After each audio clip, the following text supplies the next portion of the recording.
Привет! В этом видео поговорим о том, как сделать 2024 более счастливым, более радостным годом, даже в том случае, если внешние обстоятельства окажутся неблагоприятными. Здесь не будет мотивационных речей, успешного успеха, рисования нейрографики на богатство и тому подобных магических секретов. На этом уроке не будет дурацких взмахов волшебной палочки и глупых заклинаний. Я предложу всего один действенный, проверенный подход. Этот метод довольно прост и практичен, и если у вас получится применить его в жизни, вы обретете гарантию более осмысленной, более созидательной и более спокойной жизни, вне зависимости от того, что происходит вокруг.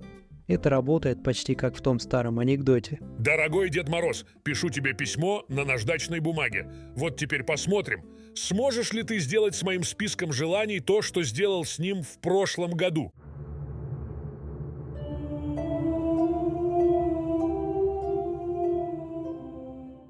Одна из примечательных особенностей нашего сознания заключается в следующем. Мы думаем, что можем почувствовать спокойствие и удовлетворение только при достижении неких внешних условий.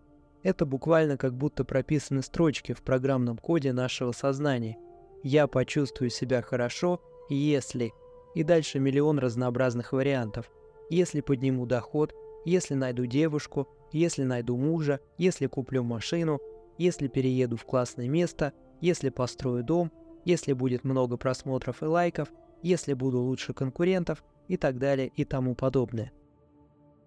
Кстати, некоторые из таких внешних условий легко определить по тем желаниям, которые мы загадываем на Новый год, ну и вообще по тем мечтам, которые мы держим в уме, когда размышляем о своем будущем.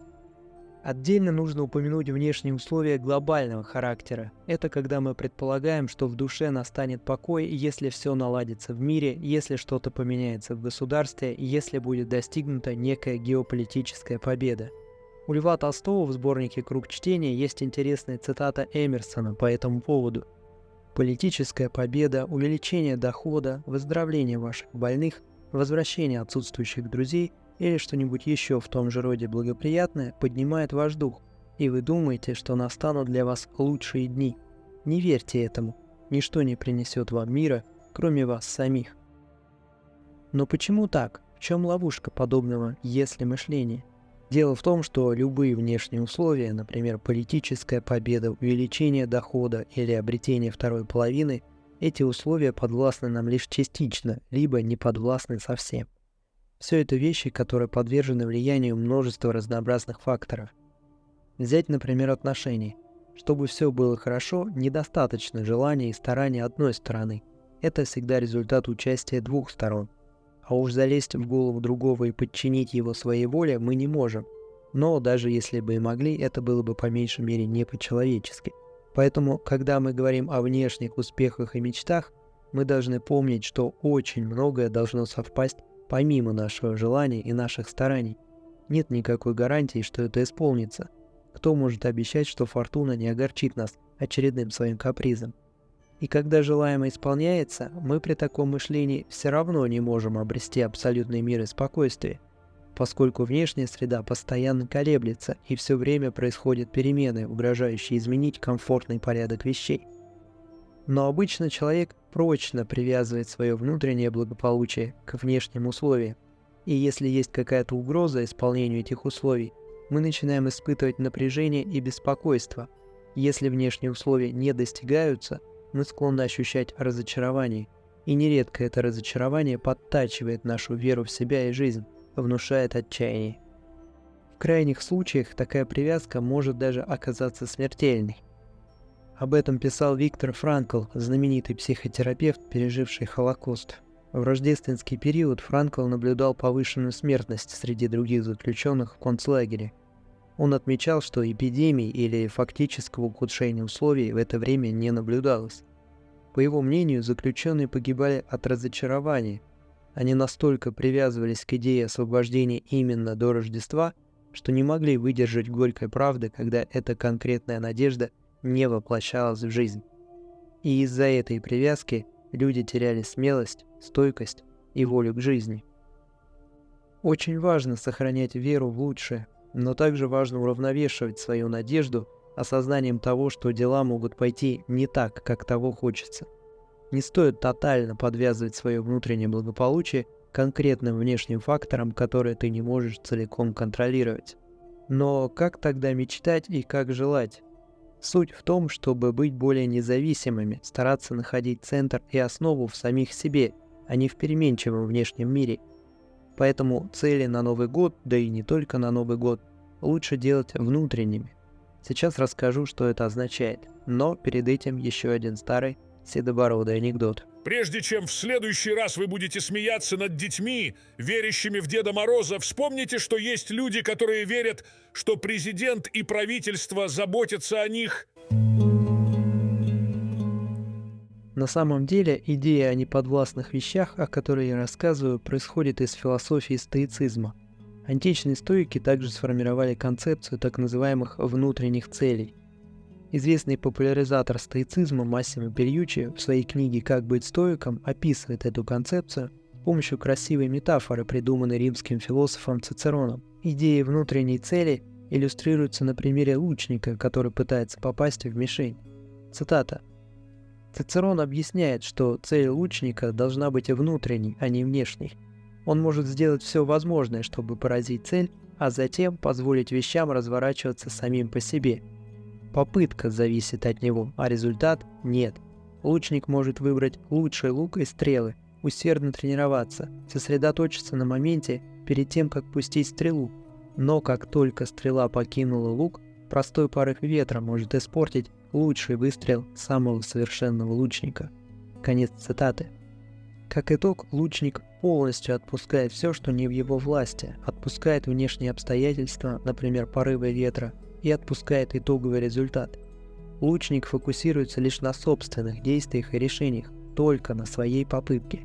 Если случайный порыв ветра все-таки испортит выстрел, лучник сохранит внутреннюю стабильность и самообладание, который позволит ему сделать выводы, перестроиться и продолжать делать новые попытки.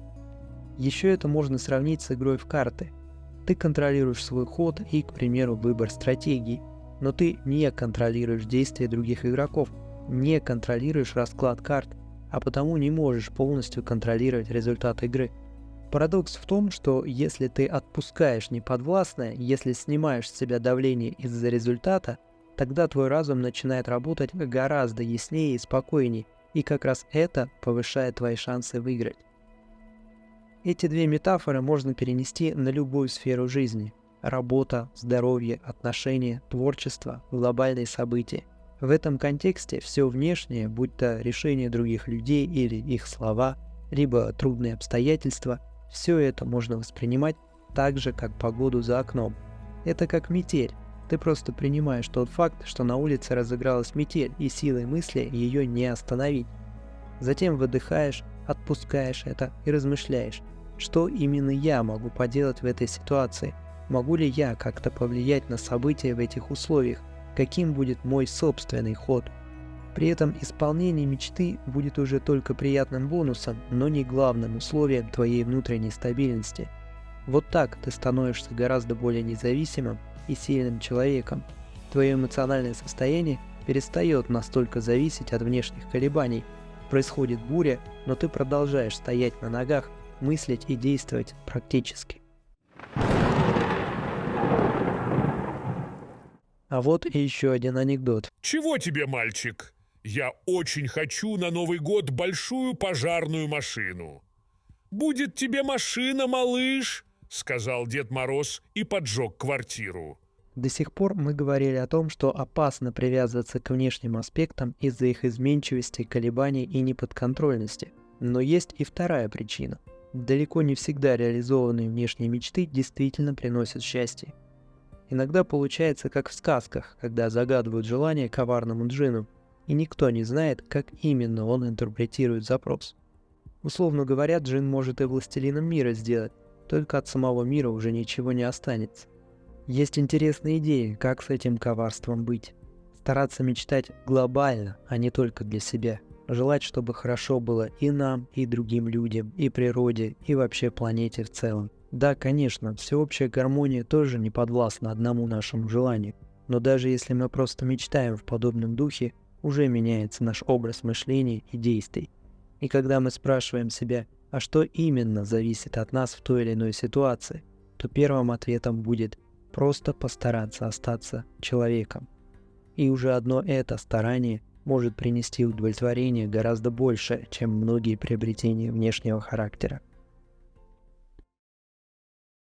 Конечно, обо всем этом можно рассказать гораздо больше. К примеру, у стоиков есть еще несколько мощных практик, которые позволяют укрепить внутреннюю силу и обострить радость жизни. Кроме того, суть идеи, о которых я упомянул, заходит намного дальше, чем мы успели увидеть, и я надеюсь, что буду продолжать делать ролики и рассказывать об этом больше. Кроме размышлений по поводу стоической философии, на этом канале я надеюсь поделиться мыслями о том, почему мир во многих отношениях находится в большом кризисе, поговорить о различных наших иллюзиях, о том, как этими иллюзиями пользуются другие к своей выгоде, о природе денег и популярности, о проблемах в отношениях между людьми. В общем, тем много, и если все это вам тоже может быть интересно, присоединяйтесь, подписывайтесь на канал. Благодарю за внимание, желаю всем счастливого года и будущих счастливых лет, независимо от того, с какими обстоятельствами нам придется столкнуться.